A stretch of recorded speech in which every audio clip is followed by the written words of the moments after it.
Hello বন্ধুরা, বুধবারে দুপুরে খাবার দাবার দেখো, ঢেঁকি শাক বানাবো আলু দিয়ে ডিম দিয়ে, ছেলের ফেভারেট।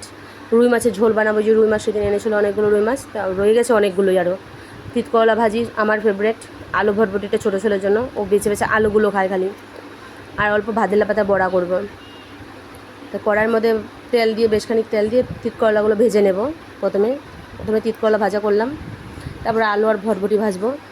আলু আর ভটভটিগুলো ভালো মতন ভাজা হয়ে গেলে তারপরে নামিয়ে রাখবো। তারপরে ঢেঁকি শাক বানাবো বলেছিলাম, তা ঢেঁকি শাক বানাবো ওখানে। তারপরে কড়াইয়ের মধ্যে অল্পখানি তেল দিয়ে আলুগুলো ভেজে নেবো। আলুর মধ্যে আমি হলদি লবণ সব দিয়ে দিয়েছিলাম। তো ভাজা হয়ে গেলে তারপরে ডিমগুলো দিয়ে দিলাম। ডিমগুলো ভালো মতো ভেজে নাড়াচাড়া করে তারপর শাকগুলো দিয়ে দিলাম। শাকগুলো দিয়ে অল্প পরিমাণে জল দিয়ে শাকটা ভেজে নিলাম। তারপর বলেছিলাম মাছ বানাবো, এই যে মাছের জন্য আলু কেটে রেখেছি, আদা টমেটো ছিল দিয়ে দেবো। আর এখানে মশলার মধ্যে আছে লঙ্কার গুঁড়ো, জিরে গুঁড়ো, হলদি, লবণ, অল্প আদা, ধনিয়ার গুঁড়ো দিয়েছি। তারপরে কড়ার মধ্যে বেশ খানিক তেল দিয়ে আলুগুলো ভালো মতন ভেজে নেব লাল লাল করে।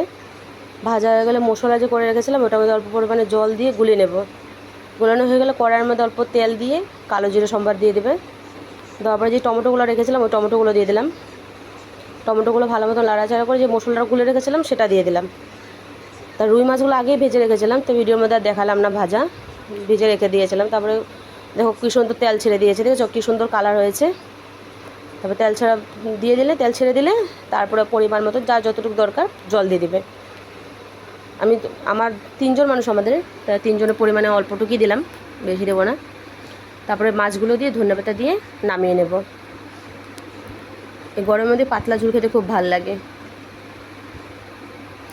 হয়ে গেল আমার মাছের তরকারি হয়ে গেল। এই যে কমপ্লিট, এই যে দেখো, দেখেছ।